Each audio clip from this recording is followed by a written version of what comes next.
نرم گرم ہوا کا ایک تیز جھونکا آیا، خوشبو کا جھونکا جو اس کے وجود کو چھوتا ہوا گزر گیا۔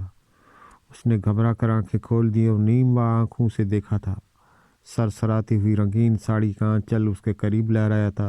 اسے یوں لگا تھا جیسے اس کے چاروں طرف رنگوں کی برسات ہو رہی ہو۔ عورت نے جلدی سے پلوں کو سمیٹا اور سڑک کے کنارے کھڑی گاڑی میں بیٹھ گئی۔ اس کے پیچھے ایک موٹی سی آیا گول مٹول بچے کو گود میں اٹھائے کار کی کھڑکی تک آئی۔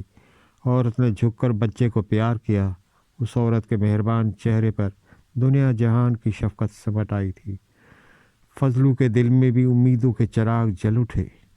اس نے سر کھجاتے ہوئے آنکھیں پھاڑ کر عورت کی طرف دیکھا، پھر ہڑبڑا کر اپنی جگہ سے اٹھ بیٹھا۔ کار تک پہنچنے میں اس نے بڑی مستعدی کا مظاہرہ کیا۔ آپ آجی کنگھے خریدو گی؟ عورت کی مسکراہٹ پل بھر میں غائب ہو گئی۔ مہربان چہرے پر کرخت کی غالب آ گئی۔ اس نے سرسری انداز میں فضلو کی طرف دیکھا، پھر نفی میں سر ہڑدایا۔ کار زن سے آگے بڑھ گئی اور فضلو کے چہرے پر مایوسی کی ایک اور لکیر بڑھ گئی۔ دھوپ کی تیزی بڑھتی جا رہی تھی۔ صبح سے دوپہر آنے کو آئی تھی، لیکن ابھی تک وہ ایک بھی کنگھا بیچ نہیں پایا تھا۔ اسے بہت زور کی بھوک لگ رہی تھی، لیکن کچھ دیر کے لیے وہ بھول گیا کہ اس کے پیٹ میں چوہے کلابازیاں کھا رہے ہیں۔ اس عورت کا خوبصورت، مہربان اور مشفق چہرہ اس کی نظروں کے سامنے گھوم رہا تھا۔ اس کی ساڑی کا لہراتا ہوا آنچل جب اس کے چہرے کے قریب سے گزرا تھا تو اسے ایک عجیب سی لذت کا احساس ہوا تھا۔ اس نے لاشعوری طور پر اپنے چہرے پر ہاتھ پھیرا۔ یوں لگ رہا تھا کہ اس عورت کے وجود کی خوشبو گویا اس کے نس نس میں رچ بس گئی ہو۔ اپنی 9 سالہ زندگی میں وہ کبھی ایسے جذبات سے آشنا نہیں ہوا تھا، لیکن اس عورت نے جس پیار بھرے انداز میں اپنے بچے کو پیار کیا تھا، اس نے فضلو کی ویران اور اجاڑ زندگی میں ہلچل مچا دی تھی۔ اسے اپنی معروم کے شدت سے احساس ہونے لگا تھا۔ اس کا بچپن ماں کی محبت اور باپ کی شفقت سے ناآشنا تھا۔ اس نے آنکھ کھولی تو اپنے آپ کو ایک چھوٹے سے کچی دیواروں والے گھر میں پایا جو ٹاٹ کے پردوں سے ڈھکا ہوا تھا، جس کی گلیوں میں ہمیشہ گندا پانی بہتا رہتا تھا۔ اس گھر میں ایک ٹوٹا ہوا کھٹولا اس کی جائے پناہ تھا۔ اس سخت بانو سے بنی ہوئی چھلنگی چارپائی پر اس کا بچپن گزرا تھا۔ یہ چارپائی اس کے لیے آغوش مادر کی طرح تھی۔ اس رات وہ دیر تک اپنی چارپائی پر لیٹا ٹاٹ کے پردے میں بن گئے سوراخوں سے تاروں بھرے آسمان کو دیکھتا رہا۔ اس خوبصورت چہرے نے اسے شدت سے ماں کی کمی کا احساس دلا دیا تھا۔ وہ مسلسل اپنی ماں کے بارے میں یہی سوچ رہا تھا، کیا میری ماں بھی ایسی ہی ہوگی، اس عورت کی طرح مہربان اور خوبصورت؟ لیکن اسے اپنی ماں کے بارے میں کچھ بھی معلوم نہ تھا۔ صرف ایک شرفو چاچا ہی اسے سب کچھ بتا سکتا تھا۔ اس ٹوٹی پھوٹی جھونپڑی میں وہی اس کا ہمدرد و غمگسار تھا جو اس کی ذرا سی تکلیف پر بری طرح بے چین ہو جاتا تھا۔ اس نے سوچ لیا کہ وہ شرفو چاچا سے اس بارے میں ضرور پوچھے گا۔ یہ فیصلہ کر کے اس میں اطمینان سا ہو گیا اور وہ گھٹنوں کے پیٹ میں دبا کر آڑا ترچھا سو گیا۔ دوسری صبح اس کی آنکھ دیر سے کھلی۔ دھوپ پورے آنگن میں پھیل گئی تھی۔ ٹوٹی ہوئی دیوار پر کوا چلائے جا رہا تھا۔ وہ ہڑبڑا کر اٹھ بیٹھا۔ رات دیر تک جاگنے سے اس کی طبیعت کسل مندی ہو رہی تھی۔ اس کا دل چاہا کہ کچھ دیر یوں ہی بیٹھا سوچتا رہے۔ وہ عورت اس کے حواسوں پر چھا گئی تھی۔ کتنی خوبصورت تھی، خوشبو میں ڈوبی ہوئی اس کی نرم آنچل کی سرسراہٹ، نہ جانے کون سا جذبہ تھا جو اس کو ننھے سے ذہن کو کچوکل کر رہا تھا۔ اس نے پکا ارادہ کر لیا کہ وہ آج شرفو بابا سے اپنی ماں کے بارے میں ضرور پوچھے گا۔ دن چڑھایا تھا۔ اس نے جلدی جلدی منہ دھویا، مٹکے سے گلاس پانی نکال کر پیا اور اپنا تھیلا اٹھا کر پھیرے لگانا چل پڑا۔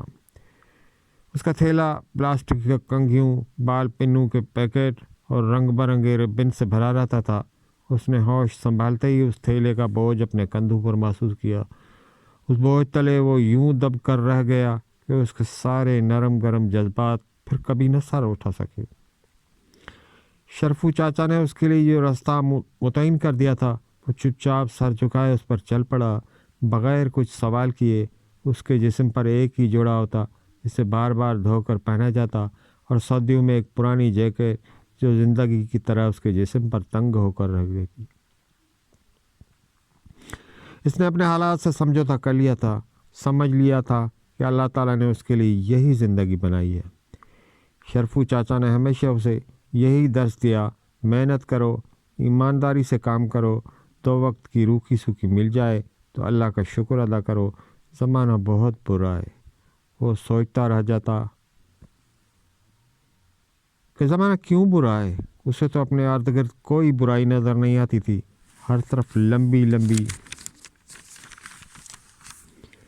کاریں، بازاروں میں شاپنگ کرتی خوبصورت عورتیں اور کہہ لگاتی لڑکیاں، دنیا بھر کی قیمتی چیزوں سے بھری دکانیں، بڑے بڑے ہوٹل، کھانے پینے کی دکانیں، ہر طرف رنگ و نور کا سیلاب تھا، خوشیاں تھیں، کہے تھے، رنگین آنچلوں کی سرسراہٹ اور دلکش ہونٹوں پر پھیلی ہوئی مسکراہٹ۔ اس کی سمجھ میں نہیں آتا تھا کہ اتنا سب کچھ ہوتے ہوئے بھی زمانہ برا کیوں ہے۔ اس رات بھی اپنے معمول کے مطابق رات کا کھانا کھا کر اپنے چھلنگے کھٹولے پر لیٹا آسمان کو تک رہا تھا۔ پھر اس نے ذرا سا اٹھ کر شرفو چاچا کو دیکھا، جو دال چاول کی پلیٹ ہاتھوں میں اٹھائے زمین پر بیٹا سڑپ سڑپ یوں کھا رہا تھا جیسے کسی مشین میں ایندھن ڈال رہا ہو۔ وہ انتظار کرتا رہا کہ شرفو چاچا کھانا ختم کر لے تو وہ اس سے بات کرے۔ کافی دیر بعد جب شرفو چاچا نے تمام کاموں سے فارغ ہو کر اپنی چارپائی پر آ کر بیٹھا تو اس نے اپنی ساری ہمت جمع کر کے پوچھا، شرفو چاچا ایک بات پوچھوں؟ ہاں پوچھو۔ یہ بتاؤ کہ میری ماں کیسی تھی؟ شرفو چاچا نے غور سے اس کی طرف دیکھا اور تنک کر بولا، یہ تجھے اس وقت اپنی ماں کی یاد کیسے آ گئی؟ بس یوں ہی، بتاؤ نا کیسی تھی وہ؟ فضلو نے بچوں کی طرح مچلتے ہوئے کہا۔ شرفو چاچا نے ایک سردہ بھری اور دکھ بھرے لہجے میں بولا، تیری ماں بہت اچھی عورت تھی، تجھے بہت پیار کرتی تھی، کہتی تھی وہ تجھے اسکول بھیجے گی، بڑا آدمی بنائے گی، لیکن اس کے سارے سپنے ادھورے رہ گئے، وہ وقت سے پہلے ہی چل بسی۔ کیسے مر گئی میری ماں؟ فضلو نے بے چین ہو کر پوچھا۔ وہ بہت بیمار ہو گئی تھی، دوا دارو نہ ہو سکی، پھر تیرا باپ سعودی عرب چلا گیا، وہاں کچھ اونچ نیچ ہو گئی، مالک سے لڑ پڑا، پھر تیری باپ کا کچھ پتہ نہ چل سکا۔ تیری ماں نے بڑے دکھ اٹھائے، بڑی محنت کی، پھیری لگائی، گھروں میں برتن مانجے، لیکن اس کی زندگی نے وفا نہ کی۔ پھر ایک روز وہ چپ چاپ اس دنیا سے چلی گئی۔ فضلو اس رات دیر تک جاتا رہا۔ ایک پیار بھری ماں کا تصور اس کے لیے تاروں بھرا وہ آسمان تھا جسے وہ چھو نہیں سکتا تھا۔ صبح اس نے رات کے اس باسی چاول کھائے، چائے چولہے پہ رکھی جو کالی ہو کر رہ گئی تھی، پھر بھی اسے وہ گٹاگٹ چڑھا گیا، اپنا تھیلا اٹھایا اور جانے پہچانے راستوں پر چل پڑا۔ وہ ہر کار کی طرف دوڑتا، ہر عورت کے پیچھے بھاگتا۔ اس کی گاہک اکثر عورتیں ہی ہوا کرتی تھیں، ان میں ہمدردی کا جذبہ کچھ زیادہ ہی ہوتا ہے۔ اکثر اوقات ضرورت نہ ہوتے ہوئے بھی وہ اس سے چیزیں خرید لیا کرتی تھی۔ پھر اس کی آواز میں بھی کچھ ایسا درد تھا، بہت سی عورتوں کو اس پر ترس آ جاتا۔ آپا جی کچھ لے لو، کنگے اننے کے لیے ربن بہت سستا ہے آپا جی۔ وہ ہر ایک کے پیچھے دور تک آواز لگاتا جاتا اور جب تک کچھ نہ کچھ فروخت نہ کر لیتا اس کا پیچھا نہ چھڑتا۔ ایک روز چلتے چلتے وہ اس گھر تک پہنچ گیا جہاں وہ عورت رہتی تھی جو ان سب سے مختلف تھی، جس نے آج تک اس سے کچھ نہیں خریدا تھا، لیکن وہ مہربان اور شفیق چہرہ اس کی آنکھوں میں تصویر کے مانند ٹھہر گیا تھا، جس کا لہراتا ہوا آنچل اس کے منہ کو چھو کر اسے ممتا کے نرم گرم جذبات سے باخبر کر گیا تھا۔ اس گھر کے دروازے پر وہ ٹھٹک کر رک گیا۔ اس کے سامنے اسی کی عمر کا لڑکا اسکول یونیفارم پہنے کھڑا تھا، گلے میں لال ٹائی، سر پر فوجی ٹائپ ٹوپی اور پیروں میں سیاہ چمکتے بوٹ فضلو کی آنکھوں میں بجلی بن کر کون گئے۔ اس نے حسرت سے اپنی پھٹی ہوئی چپل اور دھول میں اٹے ہوئے پیروں کو دیکھا، اسے اپنے آپ سے گھن آنے لگی۔ اس لڑکے نے نخوت بھرے انداز میں فضلو کو دیکھا۔ ارے تم یہاں کیا کر رہے ہو؟ گندے لڑکے، تم نہاتے کیوں نہیں ہو؟ کتنی بدبو آ رہی ہے تمہارے کپڑوں سے، لگتا ہے تمہاری ماں بہت کاہل ہے، تم کو نہلاتی تک نہیں۔ فضلو کے تن بدن میں آگ لگ گئی۔ وہ غصے سے بولا میری ماں کو کچھ نہ کرنا، ورنہ کیا؟ وہ لڑکا کھڑتا ہوا سامنے چلا آیا۔ کیا کر لے گا؟ ایک بار نہیں 1000 بار تیری ماں کو برا کہوں گا۔ اچھا تو یہ بات ہے، ٹھہر ابھی میں بتاتا ہوں۔ یہ کر فضلو نے اپنا تھیلا اتارا۔ دونوں ایک دوسرے سے گتا قدم ہو گئے۔ فضلو نے دونوں ہاتھوں سے اس کا منہ نوچ ڈالا۔ بچے نے ہذیانی انداز میں چیخنا شروع کر دیا۔ شور و غل کی آواز سن کر ماں اور آیا بھاگتی ہوئی باہر آئیں۔ عورت نے ریشمی ساڑی پہن رکھی تھی، بڑے اہتمام سے میک اپ کیا ہوا تھا، جیسے کہیں باہر جانے کی تیاری کر رہی تھی۔ اس نے جھپٹ کر بچے کو فضلو کے چنگل سے چھڑانا چاہا۔ آیا پوری طاقت سے چلا رہی تھی۔ ہائے میرے بچے کو مار ڈالا، خونم خون کر دیا نامراد نے۔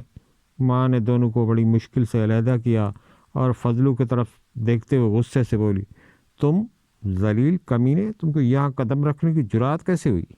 پھر اس نے فضلو پر تھپڑوں کی بارش کر دی، اسے ٹھڈے مار کر دور پھینک دیا۔ فضلو کپڑے جھاڑتا ہوا کھڑا ہو گیا۔ اب وہ تھر تھر کانپ رہا تھا۔ اس کی سمجھ میں نہ آیا کہ یہ سب کچھ کیسے ہو گیا۔ اس عورت کی ساڑی جگہ جگہ سے مسک گئی تھی، پرس دور جا گرا تھا، اس میں رکھے بہت سارے پیپرز ہوا میں اڑ گئے تھے۔ کم بخت نے میری ساڑی کا ستیہ ناش کر دیا۔ مجھے تو میٹنگ میں جانا تھا اور میری تقریر، ہائے اللہ، ہوا میں اڑ گئی، اب میں کیا کروں؟ اس نے خون آشام نظروں سے فضلو کو دیکھا اور آیا سے بولی، میری دوسری ساڑی پر جلدی سے استری کر دو۔ مگر میری تقریر کا کیا بنے گا؟ بچوں کے عالمی دن کے لیے اتنی محنت سے تو لکھی تھی۔ یہ کہہ کر وہ اپنے بچے کا ہاتھ تھامے گھر کی طرف چل دی اور فضلو وہیں گھٹنوں میں سر دبا کر بیٹھ گیا۔ اس کی آنکھوں سے آنسو تیزی سے بہہ رہے تھے۔ خوشبو کا وہ جھونکا فضا میں تحلیل ہو گیا، جس لہراتے رنگین آنچل کے لمس نے اسے ممتا کے لطیف جذبے سے آشیاں کر دیا تھا۔ وہ اس کی آنکھوں کے سامنے تار تار ہو گیا تھا۔ فضلو کو یوں لگا کہ ماں کے ساتھ ساتھ آج اس کی ممتا نے بھی دم توڑ دیا ہو۔